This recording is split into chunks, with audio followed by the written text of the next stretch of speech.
we're going live. Go live. Goes blocks out bed in All right, background again. so we should be live. The last 10 seconds might have been captured of you guys That's talking about the Mets. that's But yeah, it's Right. fine. so yeah, so okay. So hello everybody, welcome back to the super Oh, that was a popular weak stream. hello. You gotta. Hello. It was a weak Hey, game. Well, it was a strong game, but we'll get into it. it was a strong 40 minutes. Yeah, so welcome back. We have a few additional people to this again, super popular stream. You guys don't look at the numbers. It's very We just popular. I passed can a assure you. thousand total views on the channel in year two. Yeah. So this time it's still James and the main guy, Tommy, and our two Islander friends that Can you get rid of the are face I diehards. just did? It's too late. Sorry. Oh wait, we're live. We're live. We're very Yeah. live. Thomas Puglia and Brad Schober. Thank you very much, guys, for joining. And I guess Thanks we'll for go around the doxing room. them with their last names. Well, actually, if your names are Oh. on the Zoom meeting. They're also on the thing. Yeah. Okay, So are yeah. mine. So it's all right. So yeah. So why don't we go around the room? Why don't we go around the room with our socials and Yeah. We our, already know. We home already know. addresses. We already know Tom's. We already know what Tom's opinion is going to be. So So let's start with Pugs, and then we'll go to Brad, and then to Tommy. How does that sound?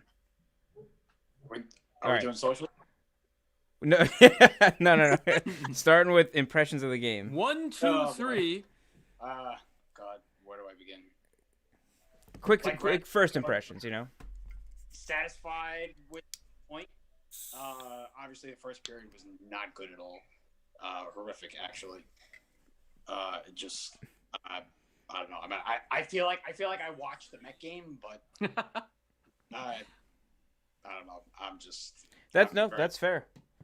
That's fair. Okay, so period 2 and 3 satisfying enough, I guess, right? Like we got the point. I mean, obviously, significantly better than the first for sure. Mm-hmm. At least they were actually alive. Yeah. Okay. All right, Brad. What about you? First period was terrible. I don't have anything else to say about that. The second period, I felt like they were at least willing to play. It felt a lot like about a year ago, the first time we played Philadelphia, we gave up a couple goals and were able to fight back. This time, it was like we were able to fight back, but we were not able to get the final punch. Mm-hmm. I am ready to blast Leo Komarov into the sun. Hey, wait. In his defense, he was on the ice for our first goal. How dare you even mention the words in his defense? And by the way, I'll get to his first goal. You missed it, but I was telling these guys something funny about that. So, all I right. also saw him on what could have been our third goal. Mm-hmm. Just put it right into the chest of Carter Holt. Yeah. The patented logo shot. Yep. So, when it came to overtime, you saw the writing on the wall. I think everyone saw that puck going in on that play before it actually went in. When you see a goalie that far out of the net, what else are you going to do? And yeah, that was traditional Islander hockey that I grew up with. Vanek kicked it in. I grew up in the 90s and the early 2000s when we were bad. Well, welcome back. Yeah, and Yeah, we missed you. we were home. Yeah. So, all right. So, Tommy, let's get Tom's rundown.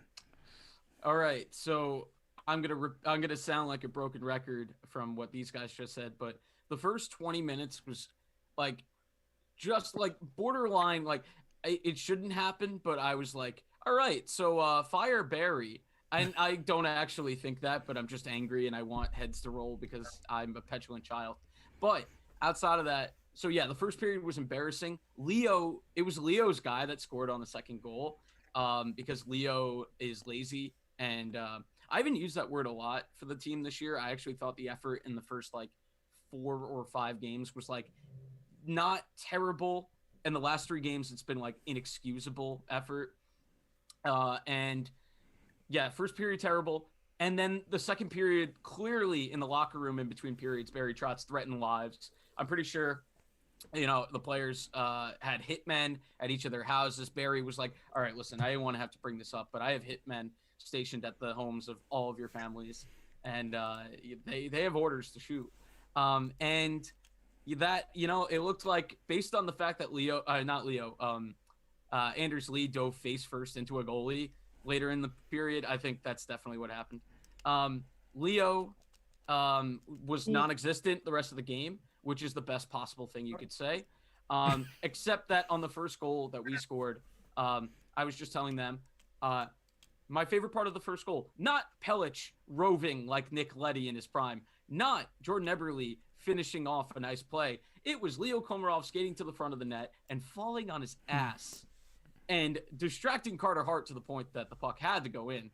The third period was also pretty good, but it was a little bit more reserved when it came to putting pucks on net. Even though our shot totals weren't bad, like I don't think we were creating a ton of high danger chances. But OT was weird because we reverted back to first period. And like Brock Nelson looks horrible so far this year, which is kind of shocking.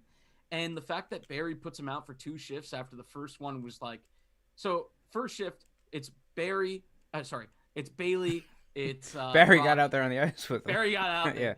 Yeah. And he was like, I have no deck. But the first shift of OT was terrible. The second shift of OT was okay-ish. And the third shift was horrible.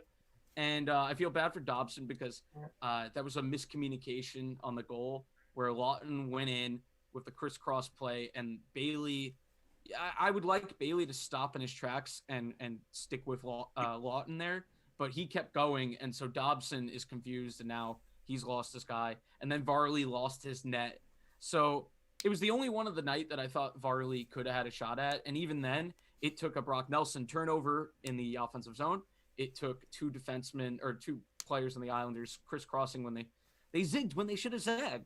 And then finally Varley loses the net. But what sucks is that it's a game where you feel like they at least made progress in terms of like mentality, scoring a couple goals, stopping an 8-0 scoring streak by opposing teams.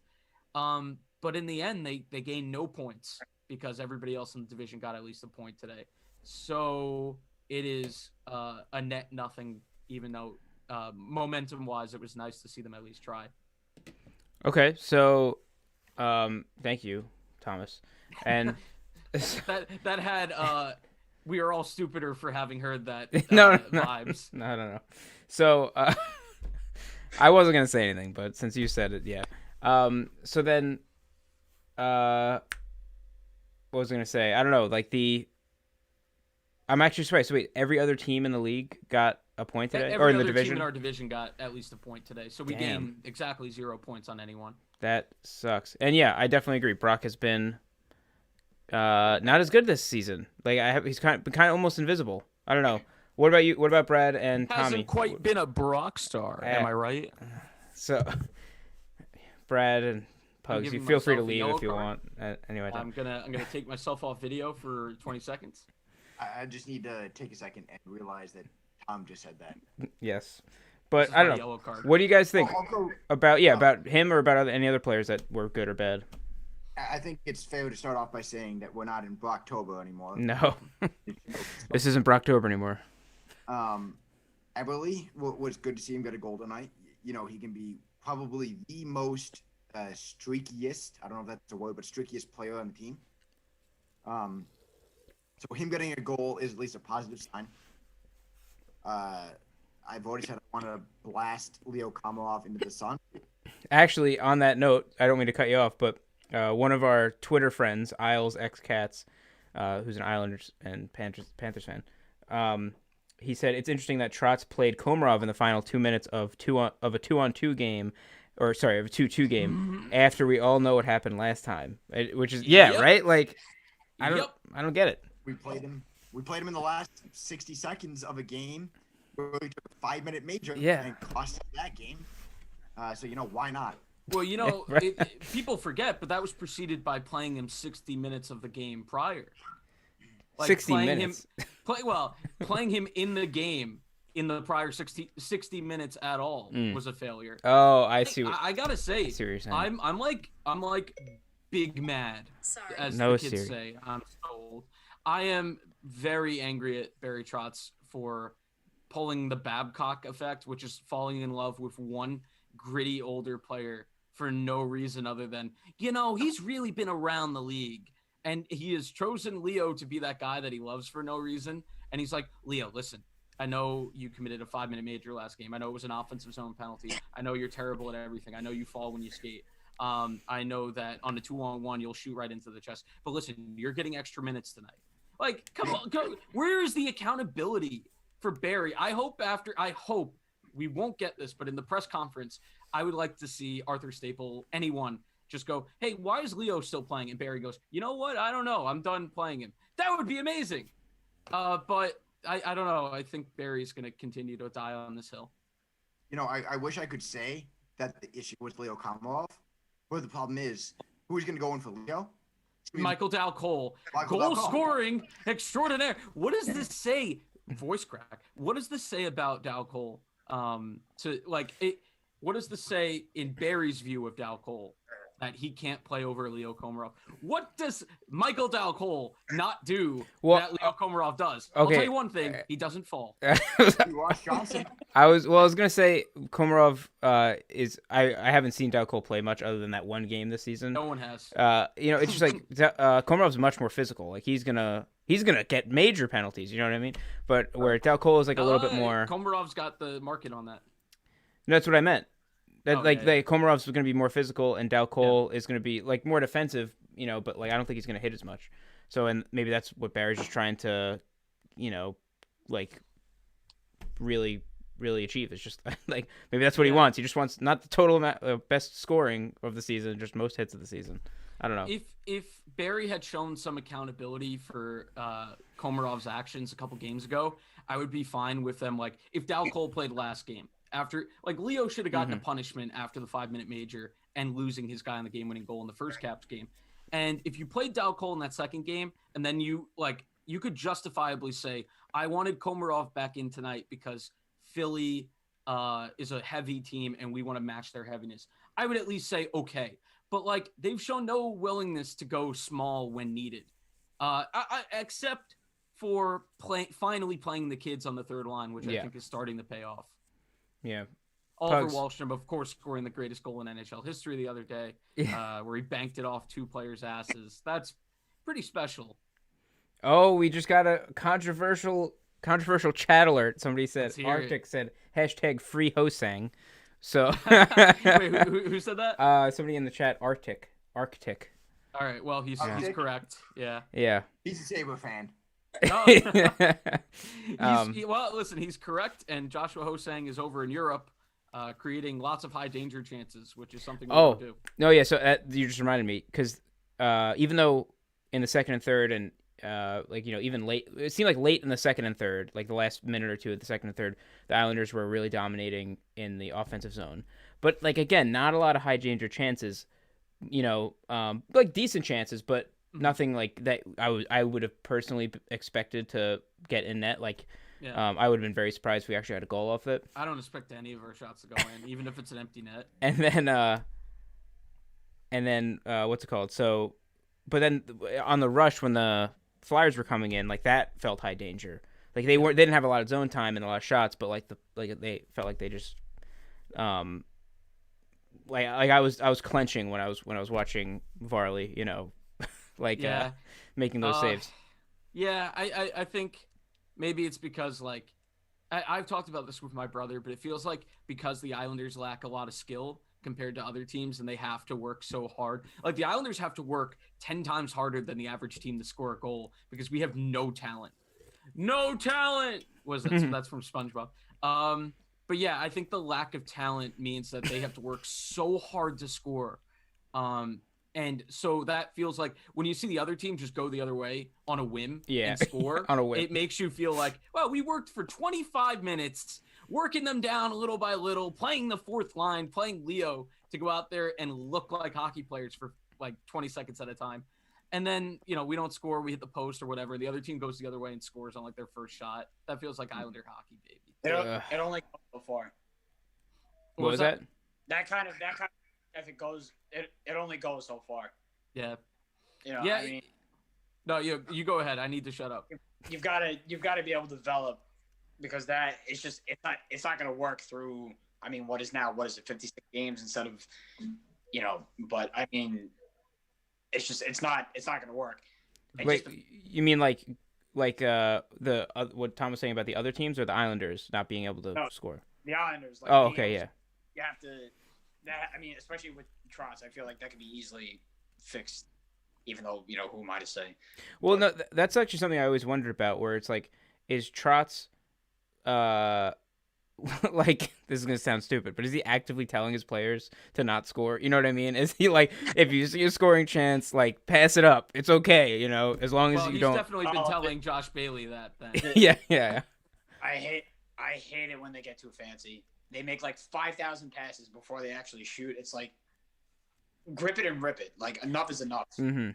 And the good thing is, I think we started doing that at a point in the second period after we were down 2-0.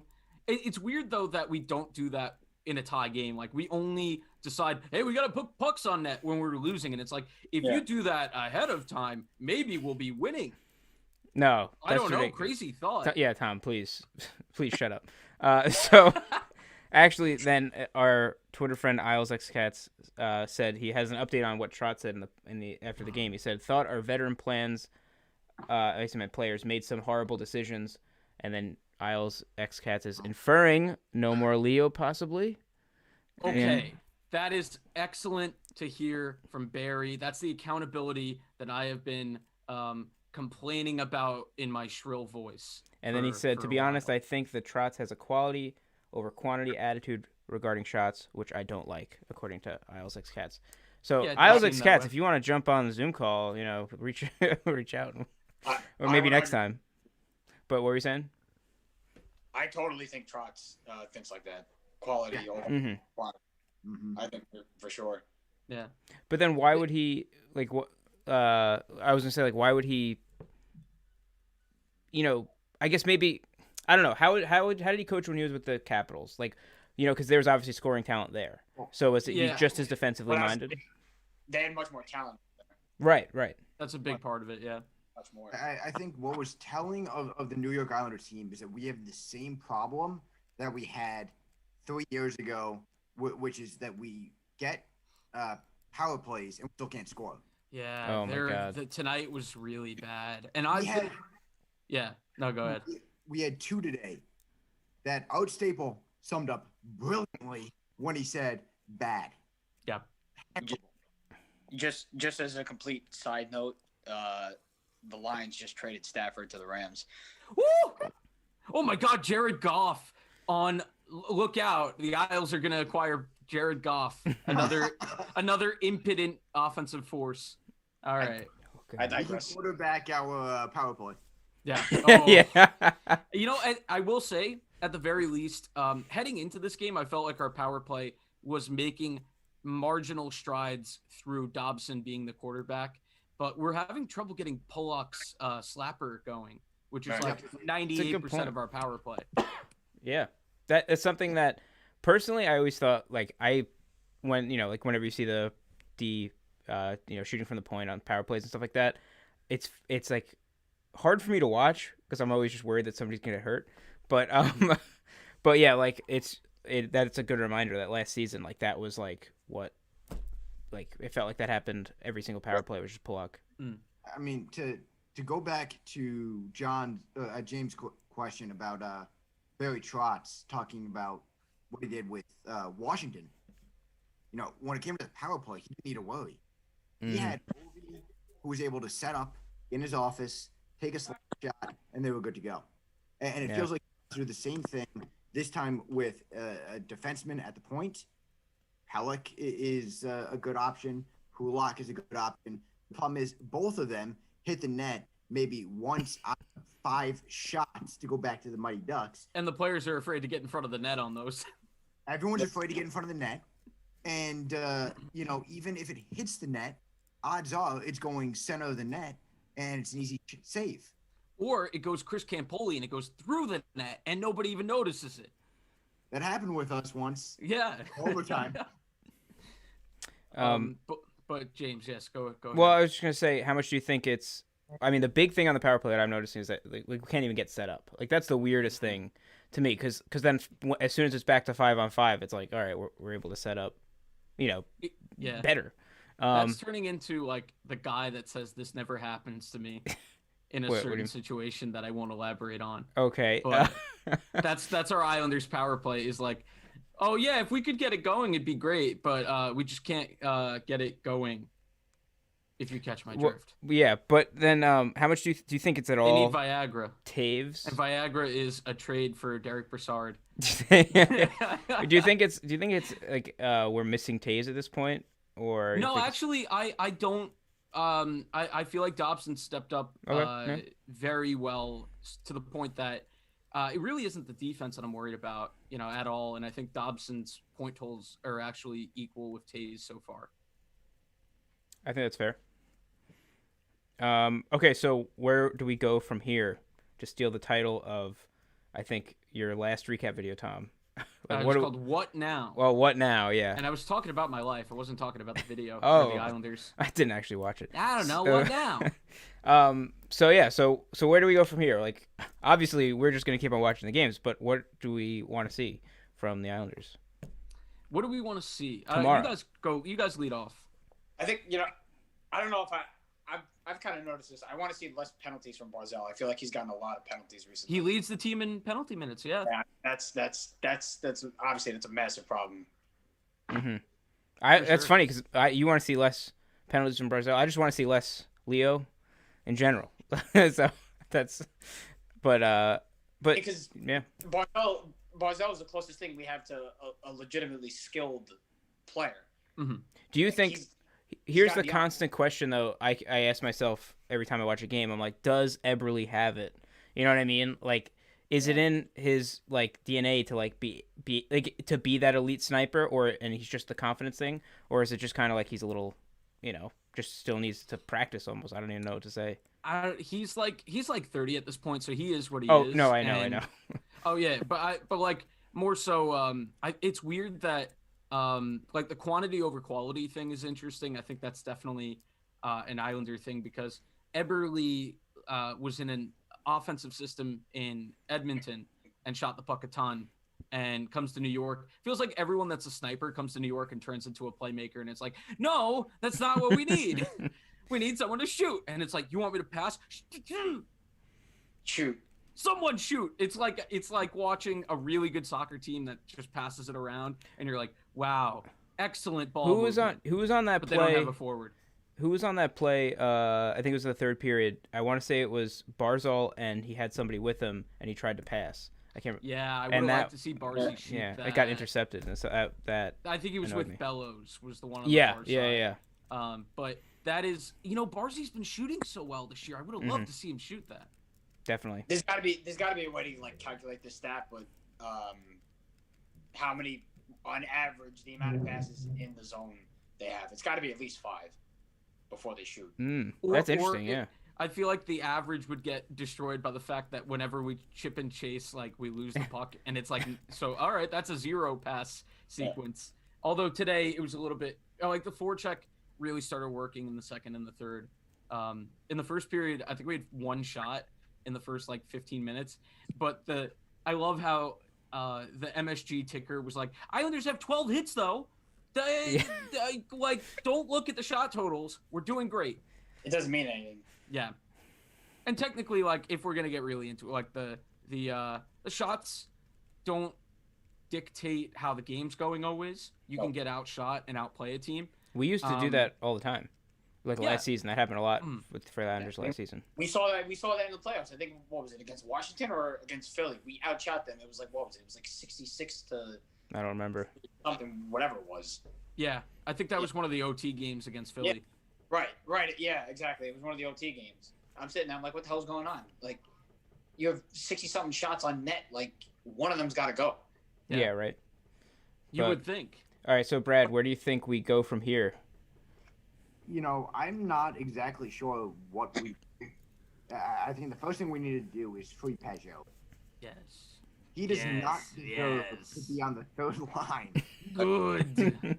Good, Anakin. We do not deserve to put Pajot on the third line if we traded him to score goals And paid him $5 million.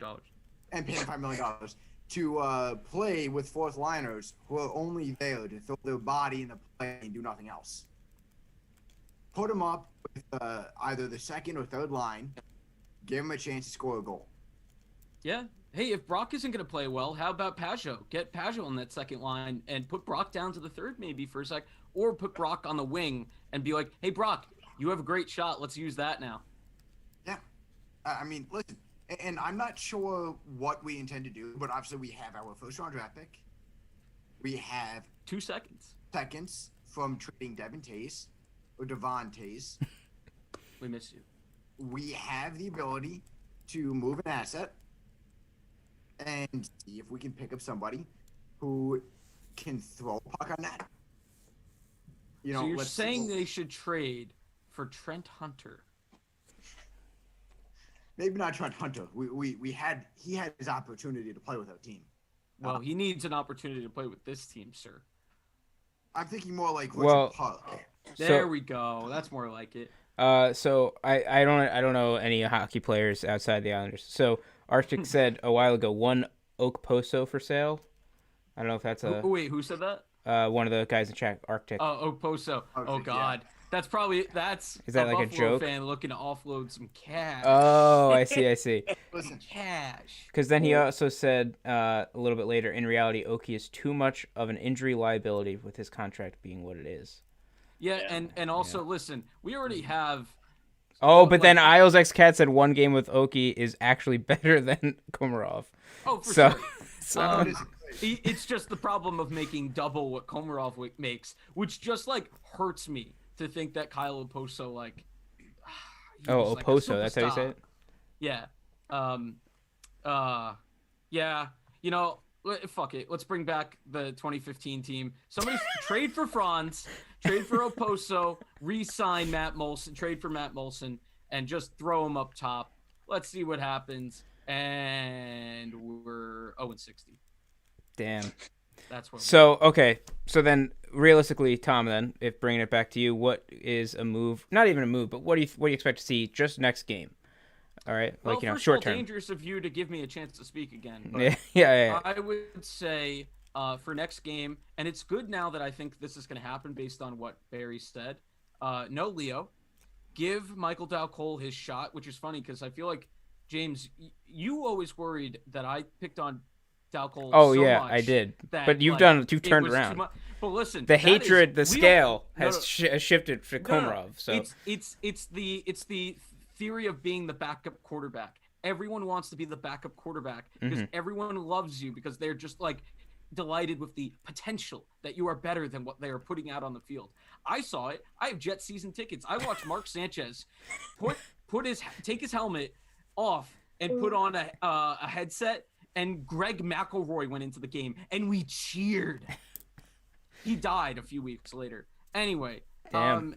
I feel like we're in a similar circumstance at this point where it's not that Dalcol has done anything. It's that Leo Komarov like actively makes me want to like leap out the first story. So of the house, so it's because I like don't the really want to get hurt. the First the story. potential, like, you know, as like a as He dreamful was as a it is. top 5 pick. Right, that's what I mean. It's You like know? his potential's like the potential of him is outweighing like how bad Komarov is. The rules of the NHL video games dictate that if you put him on a line with Barzal, he'll score 40 goals and get up from a 77 to like an 85.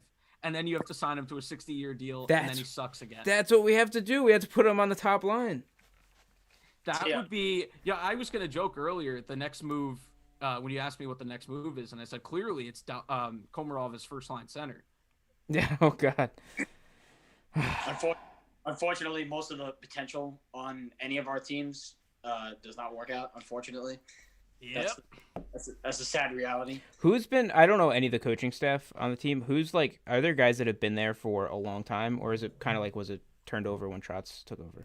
They it's mostly the team that Trotz brought in, but I think they let go of the power play, the special teams coach in the offseason. They brought in a new one, and I don't think it's gotten like the tiniest bit better, but like tonight was a massive step back again from the Yeah. small progress that we had made. But yeah, so the coaching staff has, a lot of work to do. Specifically, I'm thinking of Mitch Korn working with Sorokin, who's probably going to start tomorrow.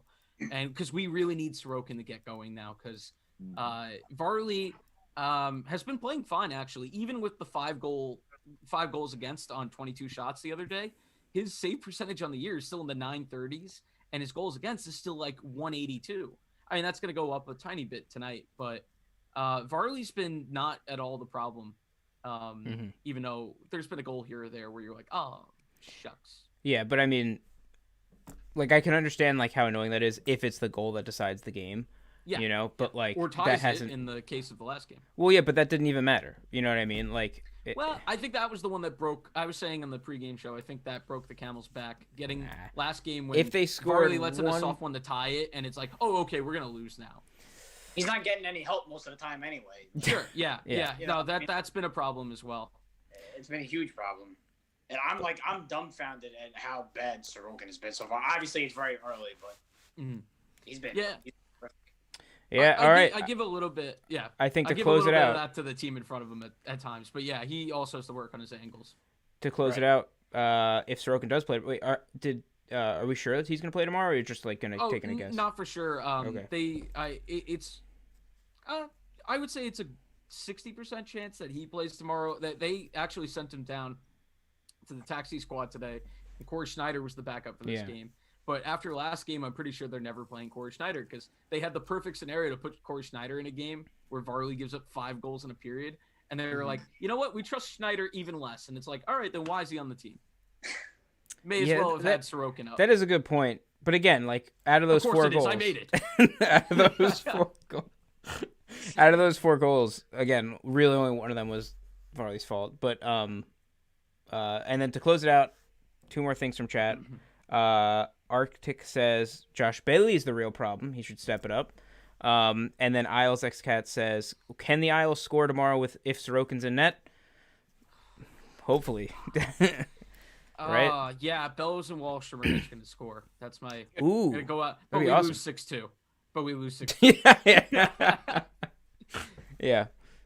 So, Arctic is just upset that he drafted Josh Bailey in fantasy. Fair, yeah. I did think it so. for the did it for the assists, and of course the New York Islanders are well, they at least were going to this night last in our division when it comes to goals. Yeah, I think Arctic is asking if we can get Bailey assists without scoring. I don't think that is possible. No. I think what we need to do is either expand the current roster or go full defensive mode as we were the past 2 years. Full park the bus. Just like before it gets to the blue line. I was gonna say, like, just get 1 goal in at some point in the game and then just kill it, like choke the life out of the game. Yeah, but really makes you miss errors. What was that? Requires is your team being able to make a save, which Sorokin, he's been able to make saves, but he'll make one mistake and go on a bad angle. And obviously, we have had 120 minutes of playing our white whale and putting up a total of 0 goals against. We're just the best. Hey, not many other teams could do that. So, all right, I think we're gonna end it unless there's anything else anybody wants to add. I have something. Oh God. What was I gonna say? I think they, as a little bit of a jump start, I know they kind of got it with a better performance tonight, but maybe send somebody down to the minors that like it would send a message to the team that even though the performance was better, it needs to be this consistently. And maybe hold to Bailey on the first line. He actually played well with the first line. So I think there's some line shuffling that could still be done. But again, I made fun of us throwing Bailey to the top line earlier tonight. And then that line, according to Michael Anderson on Twitter, had a 97 goals for in 7 minutes on 5-on-5. That first line of Lee, Barzal, and Bailey was actually immaculate. All right. Minus scoring, of course. Right. Yeah. Minus the part of winning the game. But but all right. Awesome, guys. Thank you so much for joining us. To Brad and Tommy and James and to Arctic and the Isles Cats and to Donnell Weaver, who I did not read his chat thing. He said two things. Read it. Our Isles are in trouble at one point. And then he said Islanders have no pure goal scorers on their team and never addressed it in the offseason, which we kind of talked about. That's not true. We have Michael Dowd-Cole. Yeah. You take that heresy back. Oh, by the way, I just want to correct. It's Michel Anderson. I think he's French-Canadian. Oh, Michelle. Ah. Yeah. Okay. All right, guys. I'm going to end the stream. Thanks again. We'll try and do this again at some point. Like, we don't plan on doing live streams too often, but just every now and then before or after games. So we'll make a big stink about it when we decide to do it. But, we would all do right. it tomorrow, but I procrastinated. I have 2 articles to write tomorrow for Wow. my job. Wow. Oh, yeah. Formal congratulations on the job. Live. you. A live. Wow, that's the best congratulations yet because it's live to a studio audience. So, Feed the ego. all right. Yes. Goodbye, everybody. Thank you. Bottom already. Bye. I'm rock bottom. Yes. Stream is ended. The stream has ended. Okay.